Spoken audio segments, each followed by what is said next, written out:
Esta es una historia sorprendente y al mismo tiempo espeluznante. A día de hoy sigue siendo un misterio sin resolver. Pero antes de contaros la leyenda de los ataúdes danzantes, deslizantes o malditos, nos tenemos que ubicar muy lejos, concretamente al suroeste de Barbados, isla de las Antillas situada entre el Atlántico Occidental y el Mar Caribe. Soy Kela Carrasco y estás escuchando En Tierra de Mouras.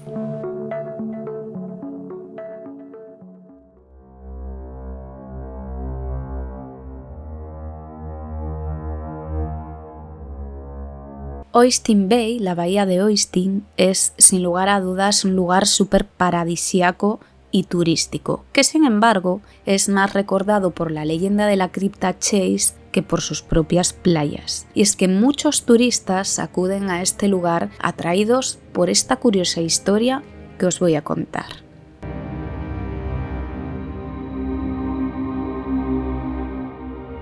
El origen de este panteón, de esta cripta, se remonta al año 1742, que fue cuando lo mandó construir una familia, los Walron, en el cementerio de la Iglesia de Cristo en Barbados. Una iglesia que, por cierto, también tiene chicha, y es que fue construida y reconstruida una y otra vez sobre sus cimientos. La primera iglesia era de madera, se levantó en 1629, pero fue arrasada por una gran inundación, una inundación masiva que se sucedió en el año 1669 y que arrasó literalmente con ella, así como con muchas de las tumbas de su cementerio aledaño y por consiguiente con los restos mortuorios allí enterrados que acabaron arrastrados hacia el mar.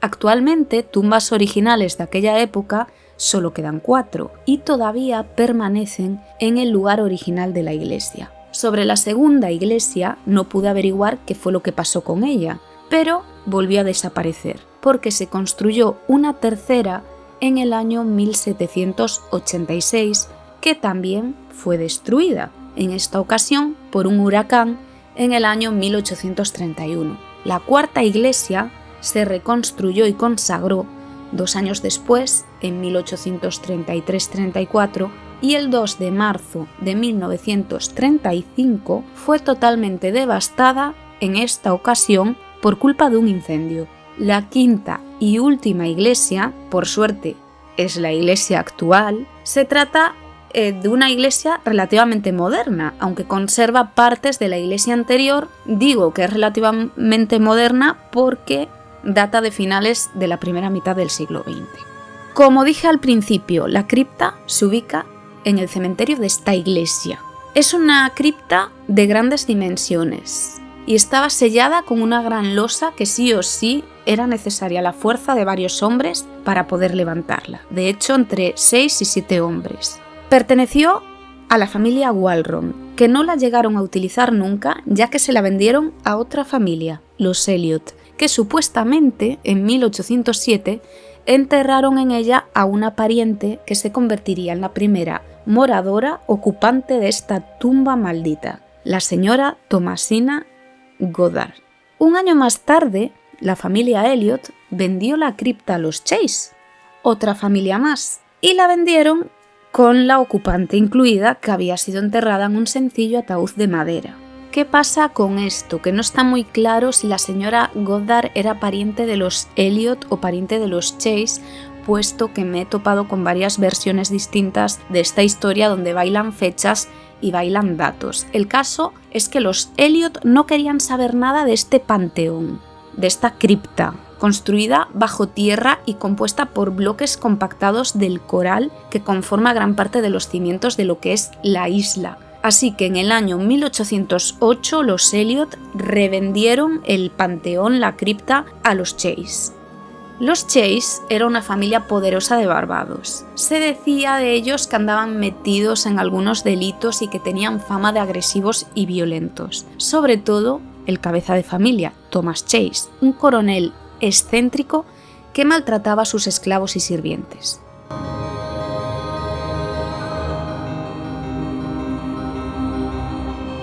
Tras adquirir este panteón, esta cripta, que estaba estructurada en varios niveles, siendo una parte exterior y otra interior, fue cuando se empezaron a suceder los fenómenos extraños, y más todavía a partir de que fallece en el mismo año en que la compran la hija pequeña de los Chase, la pequeña Mary Ann. Murió en extrañas circunstancias. Hay quien dice que la pequeña era recién nacida, otras fuentes citan que contaba con 2 años de edad cuando falleció. El caso es que las crónicas de entonces apuntaban que la muerte de la bebé se la había causado su propio padre. El cuerpo sin vida de la niña Mary Ann fue inhumado en un pesado y sólido ataúd de plomo que pesaba alrededor de unos 200 kilos. ¿El porqué de esto? En este caso concreto no lo sé. Lo que sí os puedo decir es que durante siglos reyes, reinas, príncipes y princesas han sido colocados en ataúdes de plomo para conservar mejor sus cuerpos. Y es que se dice que el plomo ayuda a mantener fuera la humedad y a preservar el cuerpo durante más tiempo y a su vez evitar que se escapen los olores de la putrefacción y las toxinas del cadáver.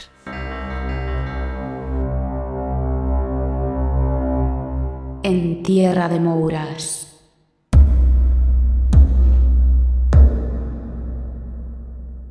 Cuatro años después, Dorcas Chase, otra de las hijas del matrimonio, que en algunos textos se cita como hijo, siguió los pasos de su desafortunada hermana al morir por inanición después de haber sido encerrada en su habitación, o sea que la mataron de hambre. Cuando los esclavos del señor Chase, que fueron los encargados de portar el ataúd de la niña, también de plomo, y darle sepultura, reabrieron la cripta, lo que vieron allí les horrorizó por completo. El féretro de la pequeña Mary Ann estaba cabeza abajo y había sido movido hacia un rincón, mientras que el ataúd de la señora Goddard se encontraba pegado contra la pared opuesta a la entrada.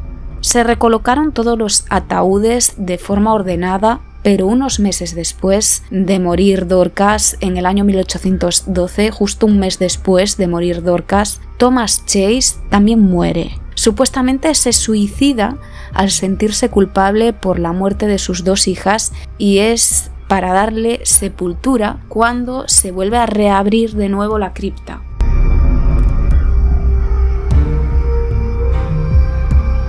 El ataúd de la pequeña Mary Ann estaba en posición vertical y contra la pared opuesta. Los otros 2, tanto la caja de madera de la señora Goddard como el ataúd de plomo de 200 kilos de Dorcas, habían sido cambiados de lugar misteriosamente. Los encargados del enterramiento volvieron a recolocar de nuevo todos los ataúdes en su sitio, dieron sepultura al señor Thomas Chase y sellaron la cripta con la pesada losa para que allí no pudiera acceder nadie.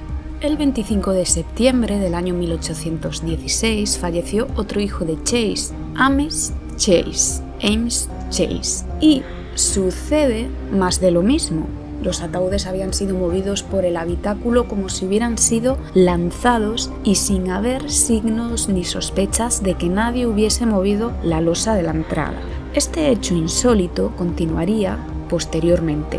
Y a partir de aquí es cuando las gentes de la zona empiezan a murmurar y hablar de magia negra o espíritus malignos atraídos por la gran crueldad que había derrochado el difunto Thomas Chase.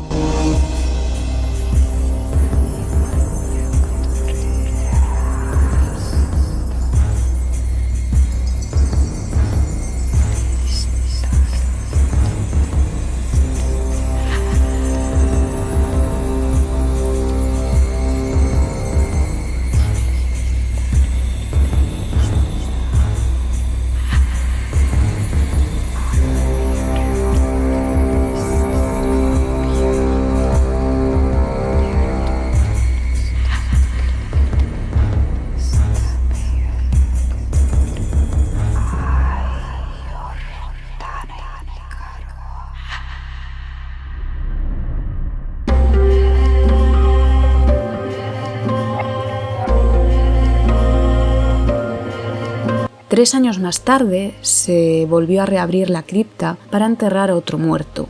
Aquel día se reunió allí una gran multitud atraída por la curiosidad y entre los que se encontraba Lord Combermere, gobernador de las Islas Barbados. El gobernador fue testigo y pudo ver con sus propios ojos cuál era el estado en el que se encontraban los ataúdes cada vez que se reabría la cripta, y siempre sucedía lo mismo una y otra vez. En el diario de la esposa de Lord Combermere se escribió que el gobernador había ordenado que acomodaran los ataúdes, se esparciera arena sobre el suelo y se sellara la pesada losa con unas marcas, unas muescas secretas. El 18 de abril del año 1920, alguien afirmó haber escuchado unos ruidos procedentes del interior de la cripta. Lord Combermere regresó al cementerio y se encontró con que los sellos secretos estaban intactos y no había presencia de huellas de zapato sobre la arena del suelo. Abrieron la tumba y una vez más se encontraron con el desastre. Los ataúdes estaban todos movidos hasta el punto de que uno de ellos había dañado seriamente una de las paredes de piedra del interior de la cripta. El gobernador decidió ponerle fin a aquel fenómeno de manera drástica, así que ordenó que se sacaran todos los ataúdes que estaban allí enterrados y que los herederos de la familia Chase los enterraran por separado en tumbas individuales. Desde entonces la cripta permanece totalmente vacía y abandonada a su suerte en el antiguo cementerio de Christchurch, al suroeste de las Islas Barbados.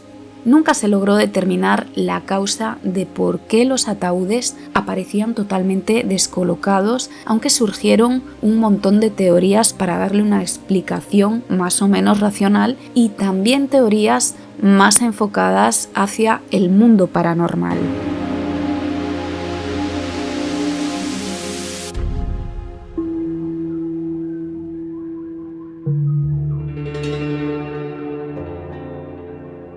Referente a las teorías paranormales, se dijo que era porque las almas de los difuntos allí enterrados no descansaban en paz, que no estaban en paz, ya que en vida tampoco habían convivido en paz.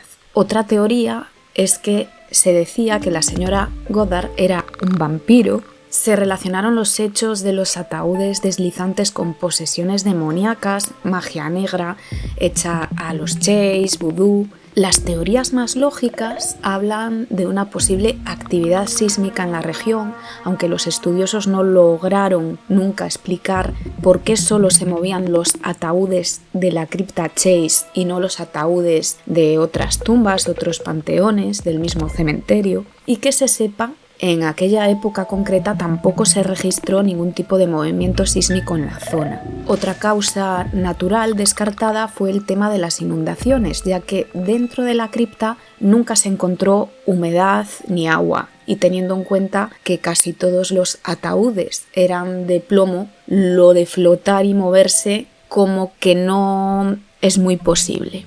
La fama del caso de los ataúdes que se movían solos en la isla de Barbados llegó incluso a Gran Bretaña.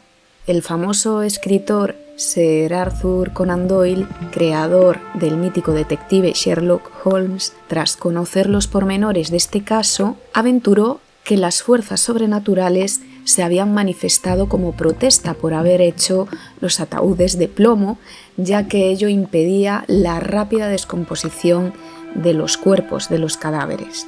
George Hunt, autor del libro Barbados, ofreció una teoría más convincente y después os voy a explicar por qué.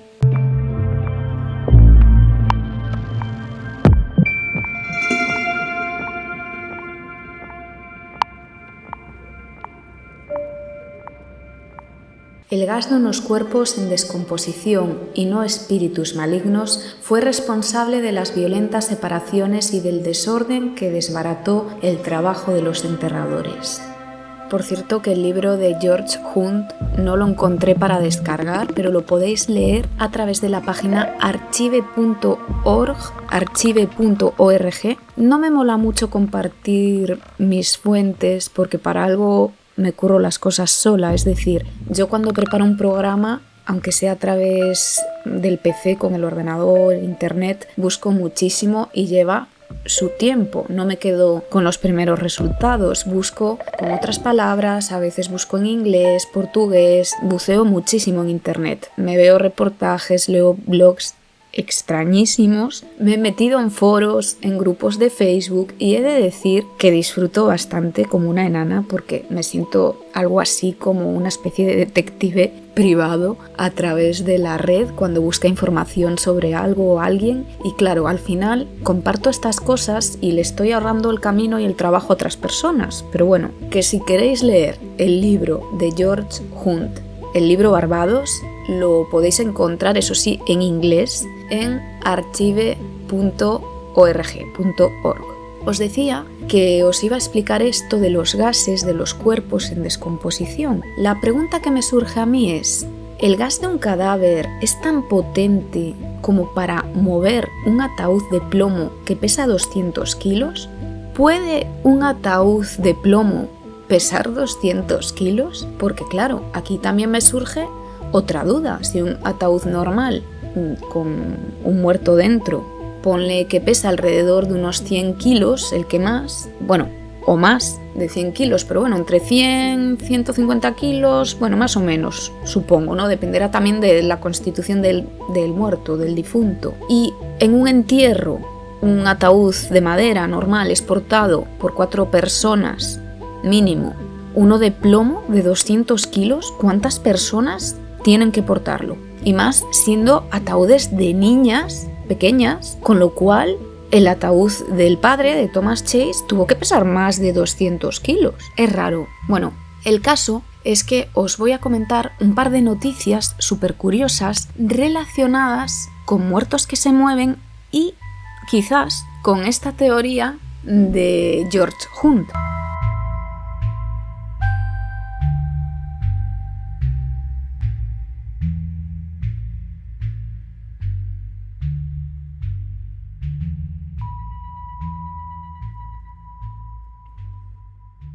En tierra de Mouras.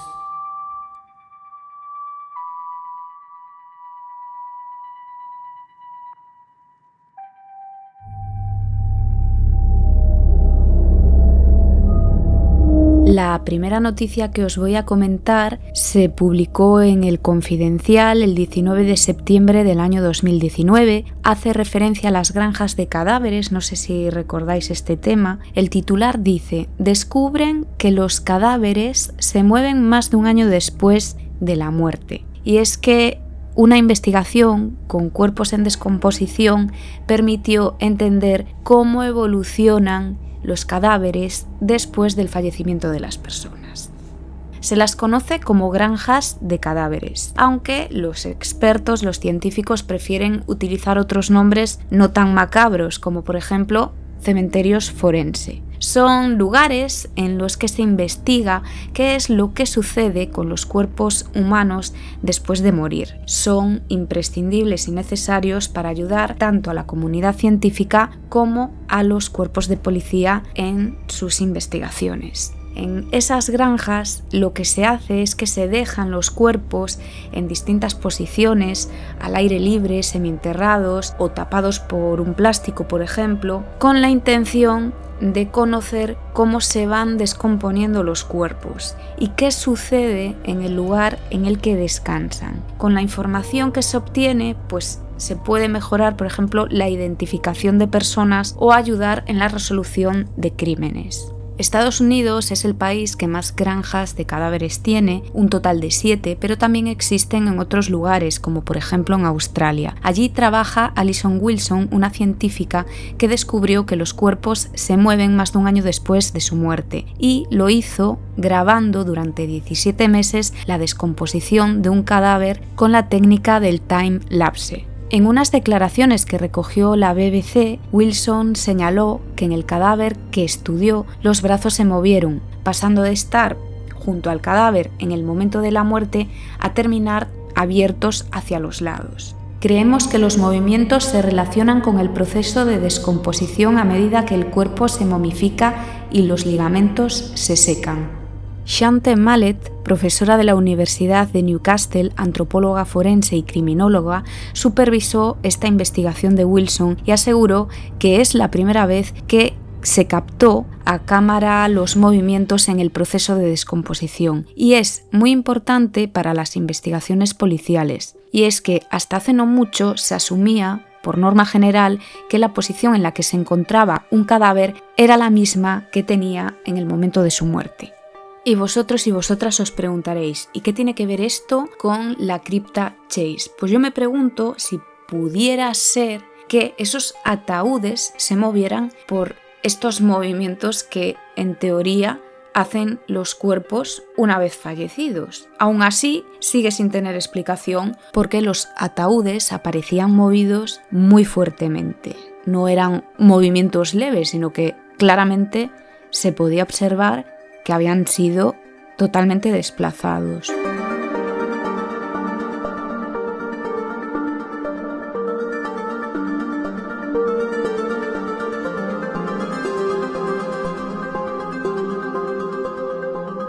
El siguiente artículo que os voy a leer es del apartado de ciencia de eltiempo.com. El titular dice: La explicación científica de por qué cadáveres emiten ruidos y se mueven. En este artículo se vuelve a citar a Alison Wilson y a esa investigación de 17 meses de un cadáver en donde se pudo comprobar cómo los brazos que estaban pegados al cuerpo acabaron extendidos, ¿no? Y esa creencia de este estudio de que el cuerpo se mueve debido al proceso de descomposición y a medida que el cuerpo se va momificando y los ligamentos se van secando. Lo mismo pasaría con los ruidos, y es que tanto el movimiento como los ruidos que hacen los cadáveres no se debe a algo paranormal, sino que en realidad hay razones científicas como ese movimiento post-mortem y la eliminación de gases corporales que son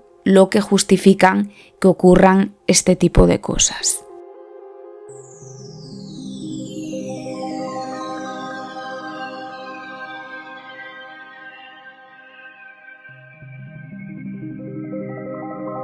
Al final todo esto me llevó a otra noticia muy curiosa del Diario Vasco, publicada el 19 de enero del año 2017, cuyo titular dice: Exhuman el cadáver de un hombre para confirmar que no lo enterraron vivo. Y es que, debido a unos misteriosos ruidos procedentes de un nicho del cementerio de Torrent, en Valencia, terminó con la exhumación de un cadáver. El juzgado de guardia acordó la inmediata apertura de la tumba ante la posibilidad de que un hombre pudiera haber sido enterrado vivo por error. Un hijo y un yerno de la persona fallecida vivieron con gran tensión los momentos de la extracción del ataúd. Un médico forense y su ayudante, 2 abogados y un equipo de la policía científica, más 4 policías uniformados y varios empleados del cementerio y periodistas de las provincias estuvieron presentes en esta diligencia de investigación ordenada por el juez. No hubo ninguna sorpresa macabra. El cuerpo estaba tal cual fue enterrado. El hijo del difunto dio fe de ello y mostró una foto al forense de su padre amortajado. La imagen fue tomada con su móvil poco antes del entierro. Era la prueba de que el cadáver no se había movido y no había sido enterrado vivo. ¿Y por qué sucedió todo esto? Bueno, pues resulta que el juzgado de instrucción número 1 de Torrent, la Policía Nacional y el forense actuaron de esta manera y tan rápido ante unos hechos preocupantes que denunció el abogado Mariano Lorente. Eran las 10:30 de la mañana del viernes cuando Marco Konjevic, uno de los hijos del difunto, acudió al juzgado de guardia con su letrado y 5 testigos, porque todos aseguraron haber escuchado 3 o 4 golpes procedentes del nicho donde estaba enterrado su padre. Así que al hijo le entró la paranoia de que su padre pudiera haber sido enterrado vivo. Así que pocos minutos después, el letrado salió con un auto en la mano que acordaba la inmediata y urgente apertura de la tumba ante aquella posibilidad. Por suerte, todo quedó en un susto y probablemente esos ruidos que escucharon que provenían del interior del nicho serían los relacionados con el empiece de la descomposición del cuerpo.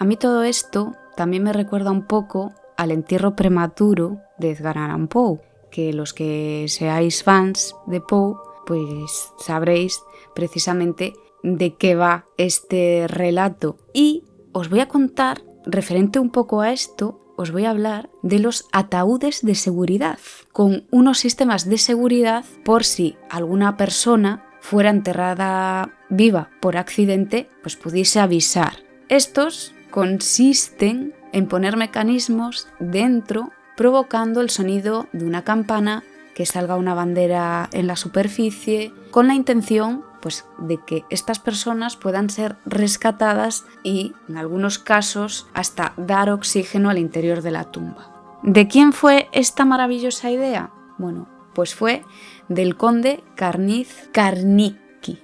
A ver si lo he dicho bien. Carniz Karnicki, belga. Fue en el año 1897. Patentó un sistema de rescate que mecánicamente detectaba el movimiento en el pecho, que accionaría una bandera, una lámpara, una campana, aire fresco. En otros países como Gran Bretaña también se desarrollaron diferentes sistemas para salvar a los enterrados vivos, incluyendo paneles de cristal rompibles en la tapa del ataúd y sistemas de poleas que alzarían banderas a la superficie. Y ya más de la época actual, en el año 1995, un fabricante italiano de ataúdes introdujo un modelo con un sistema de intercomunicación y un mensáfono. Y os preguntaréis, ¿qué es un mensáfono? Yo lo tuve que buscar también. Bueno, pues un mensáfono es también conocido como un busca, que así pues nos suena más a todos,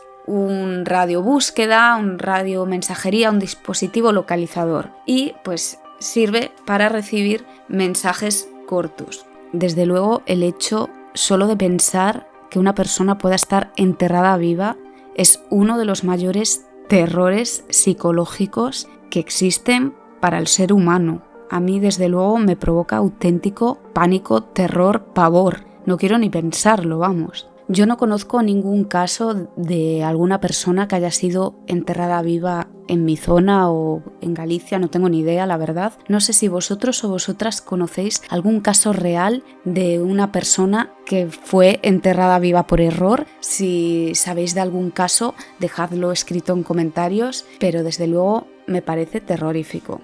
Espero que os haya gustado esta historia curiosa de la cripta Chase, que os haya gustado este episodio. Os recuerdo mis vías de contacto. Me podéis escribir al correo electrónico entierrademouras@gmail.com. Me podéis seguir en Instagram, en el perfil del podcast, que es en _tierrademouras_podcast, también en mi perfil personal, que es Kelly_Carrasco_80, en mi canal de YouTube, Kela Misterios e Historias Blog con V, en mi blog Los Sueños Prohibidos en Blogger, en TikTok @Kela_norte y en Twitter, ahora X, @tierrademouras. Espero que tengáis una muy feliz entrada de verano. Muchas gracias a los nuevos suscritos y suscritas a cualquiera de las plataformas. Se os quiere y hasta el próximo programa.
take